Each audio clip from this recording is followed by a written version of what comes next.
Welcome to this episode of the People Dividend. I'm your host, Mike Horne, and I am beyond excited to welcome an adult developmental psychologist to today's show, Dr. Deborah Heiser, an applied developmental psychologist, a TEDx speaker, consultant, author, founder of the Mentor Project, adjunct professor in the psychology department at the State University of New York, Old Westbury. Dr. Heiser has additionally authored peer review articles, is co-editor of Spiritual Assessment and Intervention with Older Adults, and a frequent expert guest for syndicated and local talk radio shows, international and local podcasts, and print and online media sources. She's been quoted in the New York Times, Seattle Times, Dallas Times, and contributes to Thrive Global. Her research covers a wide range of topics related to aging, including depression identification, dementia, and frailty, with grants awarded from NIA, the National Institute on Aging, the National Institute of Health, and Pfizer. She received an international award for her research on depression identification, as well as serving for 9 years on the board of the State Society on Aging of New York, and was president in 2008. Later in 2016, she served as president of Queens Psychological Association in New York. Welcome, Dr. Deborah Heiser. Can you say a few words about yourself to our audience? Sure. Thank you for having me. I'm delighted to be here. I am, as you mentioned, an applied developmental psychologist. I have pivoted, though, from looking at everything no one wants to have or get as we get older to looking at the things that we should be excited about in our midlife and beyond. So as part of that, I look at mentorship and how we give back and leave our legacy and make meaning in life. That's not only admirable, but I'm sure for those familiar with mentoring or mentorship, it not only has personal rewards that come to the mentee and mentor, but also an organizational, a team purpose as well. And I'm looking forward to digging into those topics. But first, what is it that a psychologist of your type does? So everyone asks that. All right.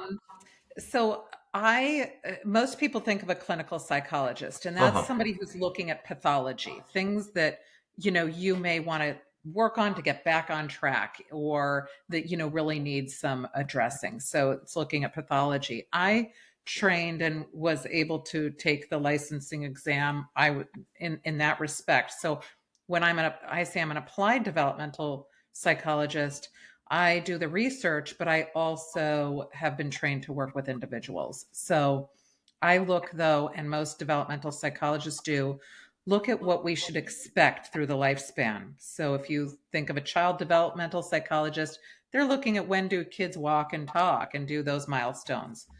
I, as someone who looks at aging, looks at the developmental milestones from midlife and older. Yes, and so great to bring that to life, because I think what it does, at least what it did for me when I was studying with Judy Stevens Long, a psychologist of the same type, is it opens up your curiosity about the possibilities in life, and maybe moves us away from regrets. And it gives us a great insight into thinking about aging and midlife and mentoring and leadership. So maybe let's just start with this question and thinking about developmental psychology is, what can we look forward to as we age? Oh my gosh, so much. When I first started out as a researcher, I was studying everything no one wants to have or get, as I mentioned. And I was a complete downer at cocktail parties. No one wanted to talk to me. And it wasn't until I went to a dinner party and somebody said, and I was so thrilled with myself. I thought I was really doing such amazing work, and I couldn't wait to tell everyone all about the work I was doing on end of life and depression and frailty. And I was shocked that it fell flat when I was telling all about what I did. And someone across from me said, what do we have to look forward to? Mm, Because everything I was talking about scared everyone. They were like, right. oh my gosh, all I have to look forward to is loss. And you're just putting a band aid on everything about my future. And when that person said that to me, I was in my early 30s and I said, oh, I want to know what I have to look forward to. What I don't even, I'm only looking at these things that are pathology that aren't what we should be expecting, but this is all that's out there.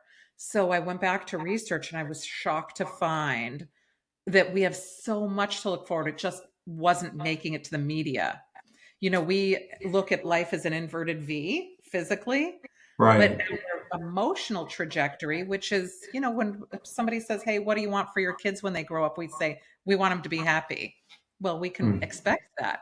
We start right from birth, like our physical trajectory, and go up and never decrease emotionally. And so that got me really excited to look at midlife and what that looks like for us and all of the developmental milestones that we can look forward to on the emotional trajectory that make us feel fulfilled and complete and like our footprint matters and all of that. So that's really, the exciting thing that I think we should all think. We have bunches of doors ready to open up for us. They're not obstacles, it's all open doors. I remember several decades ago at this point reading Mary O'Hara Devereux's book called Into the Badlands. And I don't have any relationship to her. I think about her as a futurist. And what she described in that book was the periods of two periods of midlife, sort of the period that happened maybe from 40 to 60, mid 60s, and then the mid 60s to the 80s. And I've since heard, it described by thinking about the three decades or the three chapters. Yeah. Um, where are we evolving in that midlife definition? I think it's going to always continue to evolve. What's happening is the same thing that happened with children. We learn more and more, and then it starts to be that we are looking at the minutia of it.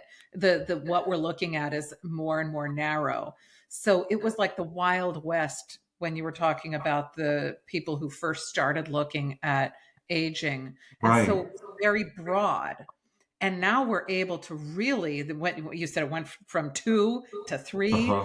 We are going to be looking at it decade by decade in much more detailed ways so that we can really tease out some of the things that we're looking at in midlife. I mean, only just now are we looking at things like menopause. That was really left out of the table, but that takes up a good hunk of, a decade and a half for people in their midlife years and maybe even longer.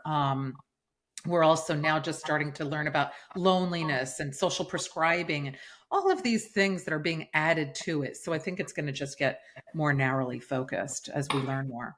Yes, I think about one of my former employers, Genentech, and Corey Davis, who's the chief people officer there, whom I hired, and they've done some very progressive work on menopause and introducing, I believe, menopause benefits. So Mhm. it's a way of paying attention to these issues. I think one of my pivotal moments in helping me to think about the topic of aging was probably in my 20s. And I took a course with Maggie Kuhn, who was at that time probably the pioneering head of the Gray Panthers when they were more akin to be radical or otherwise. And she taught a course on aging and what it meant to be older. And all of that leads me to a question for you, which is maybe perhaps on an unrelated topic, but certainly one we think about in the later stages of life around generativity. And what is generativity? Oh, it's my favorite. Thank Uh, you for bringing that up. That hits us in midlife. And it is a stage where we are built to give back, to care for others without expecting anything in return. And this is built in the same way walking and talking is built in. So, mhm. when you're in your 30s, you think, oh my gosh, I'm supposed to be pulling everything in. Why would I want to give back? When we hit midlife, we have finished checking off all those boxes. We're like, okay, I've taken enough in. Now, does any of it matter? Do I matter? If you think of the movie It's a Wonderful Life, it really shows that person and how he said, oh, wow, I matter to my whole community. We all have a need for that hits around midlife. And it's just the point in our lives that we have a little bit more bandwidth because we're pretty good at our jobs and what we're doing. So it doesn't require all of that cognitive, you know, load that we have when we're Right. first starting. But we also have learned over those decades how to navigate frustrations and other things and how to navigate personalities and individuals. We take all of that in and it gives us that extra room so we can say, am I relevant? Am I useful? Am I someone that, has something to give back to others? How deep is my footprint? And it's the time when we start to think of legacy and where we want that to be and to whom we want to leave that to and how we want to do it. Oh no, does that explain why I write books now? And podcasting is a form of mentorship. I would think so, sure. Generativity is mentoring, volunteering, and philanthropy. And Uh-huh. so you are what I would call a modern mentor because you are dropping your expertise out there to whoever is meaningfully connected to your Well, podcast. it's interesting. I often describe myself as coach, teacher, and mentor, and all of my work revolves around that those worlds of practice. Um, what makes a good mentor? And I think we all bring our experiences to this. I have some mentees that I've sustained relationships with, again, over decades. I've had some mentors with whom I um, developed relationships with that I would have never expected that have lasted 3 or 4 decades. As we mentioned in our pre-show, one with Dr. Beverly Kay, an earlier guest on the podcast. So as we think about, mentoring, particularly in a world that's shifting, people maybe don't even think about organizations in the same way as certainly I have. The advance of the gig economy, the erosion of middle management. Maybe you want to start more broadly with the concept of mentoring first, but let's take it down, to something that at an organizational level. Sure.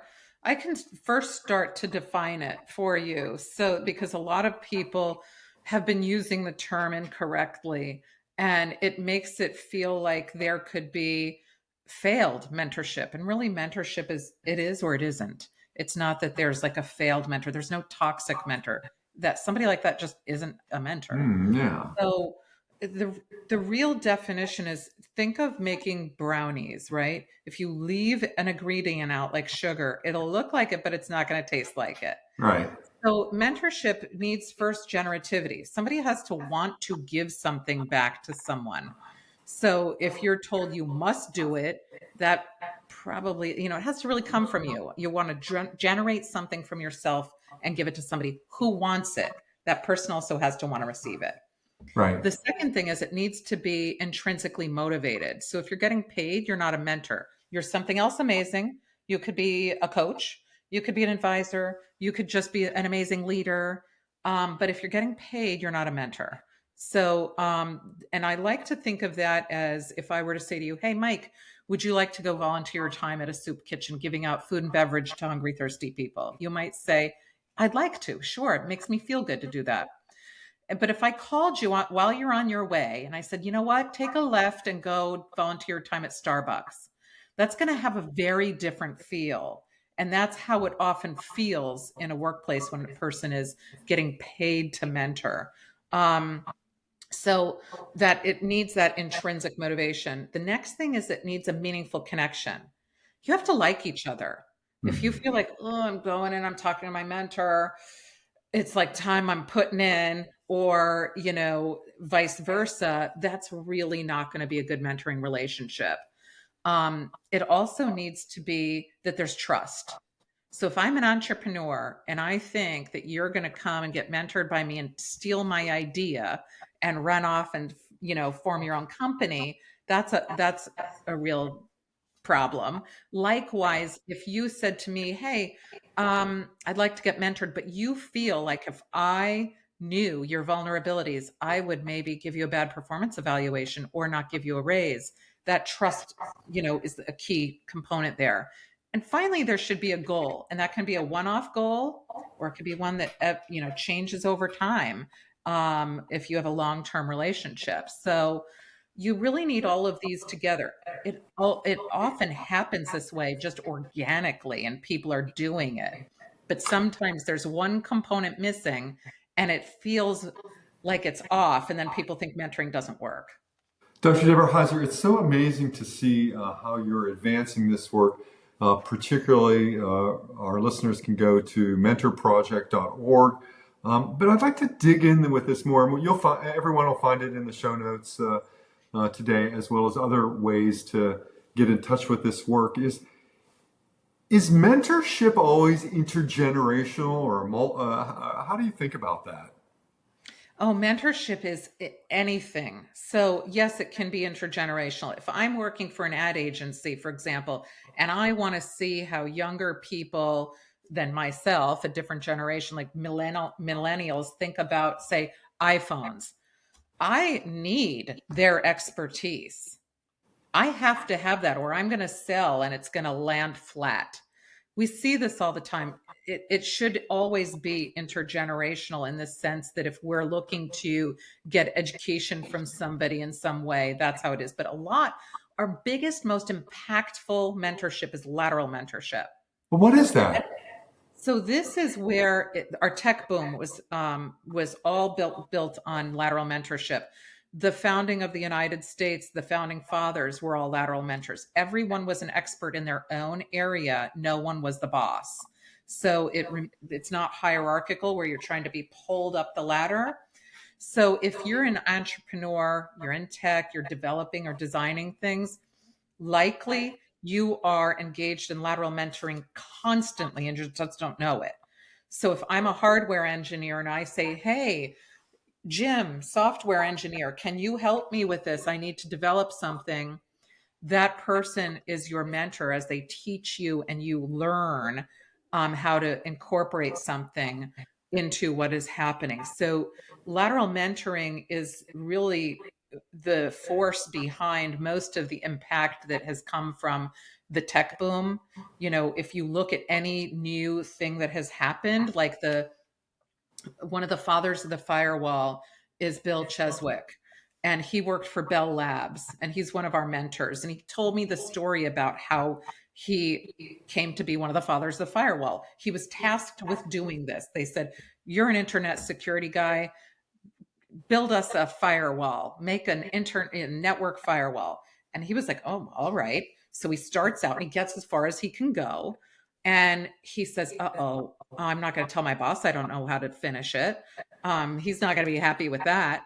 So he wheelied himself in his office chair down to Steve Bellovin. And he said, Steve, I know you know how to do a different kind of, engineering than I do. Can you teach it to me and show me how to do it? Steve Bellovin got nothing out of this. Like, this didn't help him. This was Bill's job. But he said, sure, I'll help you out. And he taught him what he knew. Bill was able to incorporate that in there and birthed the network firewall. Then the two of them stayed in contact and wrote the first internet security book. But that's how it happens over and over and over again. It's natural. You go to the person that you don't feel like they're going to exploit your vulnerabilities, and someone you trust and who is intrinsically motivated because they like you, you feel meaningfully connected. And that's how it generally works. And that leads to some of our biggest innovations. Hey, that's great. It's got me so excited about the Mentor Project. Can you describe what the Mentor Project is? And Sure. yeah, that would be great. Thank you. So it started because I was curious to understand the mentor's perspective on mentorship, because I kept hearing about how people benefit from having a mentor, but it was this elusive, nameless, faceless individual. So I was talking to about 45 people who identified as mentors. And one of them was Bill. And he said, I'm going to be retiring from Bell Labs and I'm going to move to a farm and I'll have no access to mentees. I kept hearing over and over, no one had access to mentees. And I was like, are you kidding? People would pay money to meet with you and you don't have anybody to give your expertise back to. And he and everyone else was saying, I feel irrelevant. I feel like I'm not validated. I feel like I'm useless.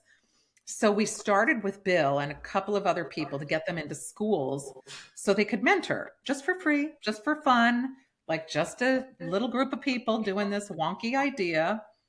And then it was working great. Bill was having a good time. They had Ches Day on Wednesdays. It's the schools and everybody was having a great time. And then somebody came to me and they said, no one else will ever want to do this because people who are really important don't have time to give back. And they also aren't going to want to. And I was like, okay, so we'll be a band of 10, weirdos out there doing this whole thing. And then in 6 months, we went from 10 to 60, then to 80, then to 100 within a year of top people. We have astronauts, we have astrophysicists, 7-time Nobel nominee. We have all these people who kept calling up and saying, I want to mentor. And so we now are 5 years in, and last year we were able to give $3 million of mentorship hours to students around the world in 5 countries for free. We do this for free. And so we've really been able, it was like an anthropological expedition to see really how generativity works. And it does. It's so powerful. People love giving back. A little piece of them is in countless people around the world now. One man was able to change an entire community in Shirati, Tanzania. And so we've been able to see the enormous impact that people can make while developing a legacy for themselves. And if our listeners go to mentorproject.org, they'll find ways to get involved or be connected or participate in some manner. Absolutely. So you can participate through mentorship. And if you know someone who wants free mentorship from some cool mentors, it's just click the become a mentee button, and it's free. So mentoring, volunteering, and philanthropy. So we have been operating off of all 3 of those exclusively. Our first 2 years, we operated on $547, and we were able to impact about 100,000 students around the world. I mean, it really does show how generativity works.